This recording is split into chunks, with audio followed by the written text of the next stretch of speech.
देवताओं ने समझाया। उधर तारकासुर नाम का राक्षस हुआ, जिसे वरदान था कि भगवान शंकर के पुत्र से ही उसका वध होगा। अत्याचार करने लगा। ब्रह्मा जी सब शंकर जी के पास गए, महाराज आप शादी करो। शंकर जी बोले एक बेर करी थी, दोबारा करो। नहीं माने। भगवान राम जी प्रकट भय। भगवान राम जी ने कथा सुनाई। शंकर जी बोले आप कथाकार कब से बन गए? राम जी बोले हम तो जन्मजात कथाकार हैं। शंकर जी बोले जन्मजात? बोले है हम समझ नहीं पाए, आप जन्म से कब से कथा कह रहे हो? राम जी बोले जब हमने जन्म लिया था तो कही कथा सुहाई मातु बुझाई। राम जी बोले हमने तो बचपन में सबसे पहले कथा अपनी माँ को सुनाई थी, तब से हम कथाकार हैं।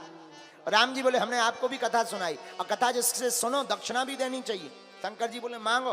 बोले कुछ नहीं मांगना है। राम जी बोले दक्षिणा में हमें यही दे दो कि आप शादी कर लो। शंकर जी बोले महाराज एक बार की थी, एक बार और। ठीक है आपकी जो आज्ञा, हम सिर पर आज्ञा लेते हैं। राम जी बोले नहीं नहीं सिर पे मैं नहीं, सिर पर आज्ञा मत रखो। बोले क्यों? बोले सिर पर है गंगा, हमने दी आज्ञा कहीं गंगा में आज्ञा बह गई। तो बोले फिर? बोले हृदय में आज्ञा रखो। बोले आपकी आज्ञा हृदय में ही है। तो राम जी की बात मानकर रघुनाथ जी की आज्ञा को उर में रखा, और भगवान शंकर ने पार्वती जी के साथ में विवाह करने के लिए हाँ कह दिया। जय हो। शंकर जी बोले तैयारी करो देवता। खबर भेज दी पार्वती जी के पास, पार्वती जी के पिता हिमवान के घर पर, कि भोले बाबा दूल्हा बनकर के आएंगे। बारात की तैयारी हो रही है। इधर देवता बारात की तैयारी कर रहे हैं। जमराज का वाहन भैंसा, यम का वाहन भैंसा। अब जमराज लगो सर्फ एक्सल लेके घिसबे। भैंसा बोलो हुजूर आज क्या बात है, इतना रगड़ा क्यों जा रहा? जमराज बोले जब तक आज करिया से गोरो नहीं बना दो तब तक छोड़ भी ना। भैंसा बोलो हुजूर चाहे जितना रगड़ लो, हमें करिया को करिया ही रहना है, क्योंकि हमें भैंसा। आखिर इतनी सजावट क्यों?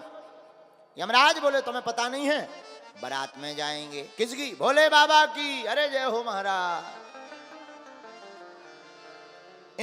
इंद्र का वाहन क्या? ऐरावत हाथी। हाथी का रंग कैसा है? सफेद। इंद्र अपने हाथी को सजा रहा, ब्रह्मा जी अपना वाहन सजा रहे, भगवान विष्णु अपना वाहन। लेकिन हद ये है जिन्हें दूल्हा बनना है उन पे किसी का ध्यान नहीं है। शाम हो गई, बारात चलने की कुछ देर बाद देरी है। नंदी आए, बोले सरकार शादी है। शंकर जी बोले चलो।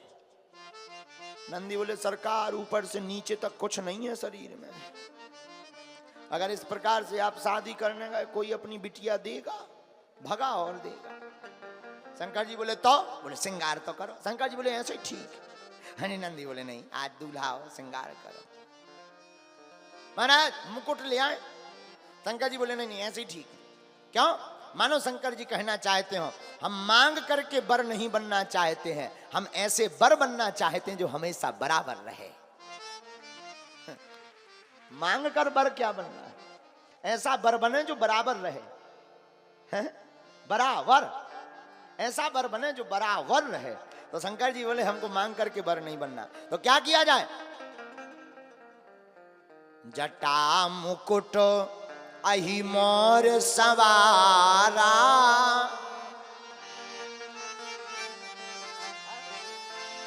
अब मुकुट कहां से आए? शंकर जी बोले तुम लोग देखो। नंदी बोले कोई दिक्कत नहीं।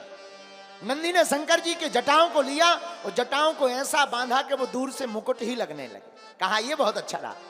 तो जटाओं का मुकुट, जटा मुकुट। अब किसी ने कहा मुकुट तो हो गया, लेकिन दूल्हा को सेहरा मोर कहां है? नंदी बोले वो मोर कैसा होता है? बोले लंबा लंबा लटका रहता है, दूल्हा को थोड़ा दिखाई देता है बाकी नहीं। मोर कैलाश पर्वत पर कौन सी दुकान खुली? नंदी बोले कोई दिक्कत नहीं, इसकी भी व्यवस्था। नंदी भागे भागे गए, पतरे पतरे सफेद सफेद पीरे पीरे लाल लाल सांप पकड़ ले आए, छोटे छोटे। और सब सांपों को लिया, उनका मुंह बांध दिया और मुंह का जो तरफ था मुंह के तरफ वाली जटाओं में कर दिए और पूंछ को सामने लटका दिया। बोले क्या गजब का मोर बन गया है। और हम नहीं कह रहे, रामचरितमानस में गोस्वामी जी कह रहे जटा मुकुट अहि, अहि माने सांप, अहि मोर सवारा शिवही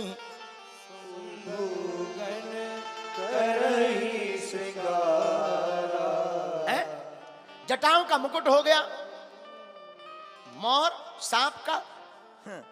नंदी बोले मुकुट हो गया, मोर हो गया, अब क्या कमी है दूल्हा में? बोले फेशियल। फेशियल तो रह ही गया। अच्छा फेशियल क्या? बोले अब यहां फेशियल कहां से होगा? बोले पाउडर ही लगा दो। अच्छा शंकर जी का रूप कैसा है? कर्पूर गौरम करुणावतारम। शंकर जी का रूप है कपूर की भांति। अब कहा पाउडर, पाउडर कहां से मिले? नंदी बोले चिंता मत करो। नंदी भगत भगत गए, 5 किलो भस्म उठा ले आए, राख। तो एक होता है लगाना, एक होता है थोपना।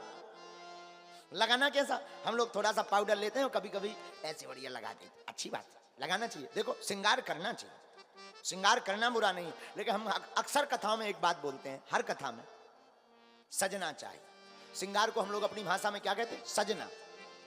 क्या कहते हैं? सजना। सजना चाहिए, लेकिन सजना ही है तो संसार के सजना के लिए क्या सजना? सजना ही है तो उस सजना के लिए सजना। सजना ही है, इन सजना के लिए क्या सजना? इस सजना के लिए सजोगे तो वासना में पड़ोगे, उस सजना के लिए सजोगे तो उपासना में पड़ोगे। एक होता लगाना, एक होता थोपना। हाँ। तो शंकर जी के लिए भस्म 5 किलो आई पाउडर बन के, सबरे गण लगे और सबने थोप दई, हाथन में, मुंह में, जटन में, गाल में, पीठ में। शंकर जी बोले बहुत गजब की पाउडर है। नंदी बोले ऐसा वैसा थोड़ी है, स्पेशल है, नया नया, अभी फैक्ट्री से निकला ही है, एक जला है अभी नया। बोले एक व्यक्ति का भी राम नाम सत्तू हुआ, उसी का पाउडर है। शंकर जी बोले जबैया गरम लग रहा हो। नंदी बोले फैक्ट्री से आया ना, नया ताजा न्यू प्रोडक्ट, जय हो। अब कहा कि पाउडर लग गया। शंकर जी खड़े भाई। नंदी बोले सरकार आपकी आज्ञा हो तो शेरवानी ले आए। शंकर जी बोले नहीं ऐसे ही ठीक है, देखो बारात जाने के नहीं, ज्यादा लफड़ा मत कर। कहा महाराज कुछ तो पहन लो, इज्जत तो ढकी रहा है, इतना तो कुछ पहनो। शंकर जी बोले नहीं ज्यादा कुछ। नंदी का दिमाग चल गया। नंदी बोले सरकार कुछ ना पहनो, जिस मृग छाला पे बैठे हो वही लपेट लो कब वाले में। शंकर जी बोले हाँ वो ठीक है, वो चलेगी। मृग छाला उठाई, अमृत छाला कमर में लपेटी। अमृत छाला में कौन कोई बटन है कि बट्टे के जाए, नीचे खिसक गई। नंदी बोले अब करें क्या? कोई बोला चिपकाओ। नंदी बोले कहीं अगर चिपकाया और बीच भांवर में खिसक गई,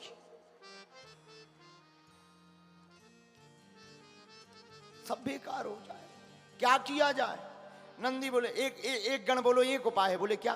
बोले एक गण की ड्यूटी लगा दो, पकड़े ही रहे, दोनों छोड़े से। तो नंदी बोले उसमें भी लफड़ा है। बोले क्या? बोले कहीं भांवर के बीच में उन्हें हाथ बदलो, एक छोड़ छूट गो, क्या किया जाए? तो नंदी बोले कोई बात नहीं, एक उपाय है। नंदी भागे भागे गए, 2.5 हाथ को एक सांप करिया पकड़ लिया है। कमर में पहले मृग छाला को लपेड़ा, ऊपर से सांप को लपेड़ा, और सांप को लपेट करके सांप से बोले सुनो दुनिया पलट जाए तुम ना खिसकियो, पूरी इज्जत तुम्हीं पे आए। सांप बोलो चलो घबराओ ना, टेंशन ना लो, अब जब हमें ड्यूटी पे लगा दिया तो हम मुस्तैदी के साथ ड्यूटी निभाएंगे। सांप कमर में, मृग छाला, शंकर जी का दिव्य रूप। एक बात और, एक पंडित जी बहुत अच्छी बात कह रहे थे, कहा कि दूल्हा को थोड़ा मोड़ा गहने पहनना चाहिए, गले में गहना होना चाहिए, चैन। शंकर जी बोले देखो भाई हम ऐसा वैसा गोल्ड नहीं पहनेंगे। बोले फिर? बोले हम तो ब्लैक गोल्ड पहनेंगे। Black gold? बोले हाँ। बोले संसार के लोगों का जो गहना होता है वो 10-15 तोला का, 20 तोला का, 25 तोला का, इतने से ज्यादा चैन होती ही नहीं। बोले संसार के लोगों की चैन होती है। बोले हम तो सीधे 1.5-2 किलो की चैन पहनेंगे, करिया ले आओ। एक सांप उठा लिया। और शंकर जी की चैन भी बड़ी अद्भुत है। एक पंडित जी बड़ी अच्छी भाषा में सुना रहे थे अभी मानस सम्मेलन में, बोले शंकर जी की चैन इतनी खतरनाक कि अगर मंच के नीचे से शंकर जी की चैन अगर निकल जाए तो पूरी जनता भी चैन हो जाए। शंकर जी की चैन अगर छूट जाए पूरी जनता बेचैन। मैं जनता तो छोड़ो, अगर दाव लगे तो ये कलाकार भी बेचैन। अगर कहूं अगर चैन ऊपर हाँ चढ़ गई फुसकारत, कलाकार भी कहेंगे गुरुजी अब तुम करो कथा हम चले। बोलो सीताराम।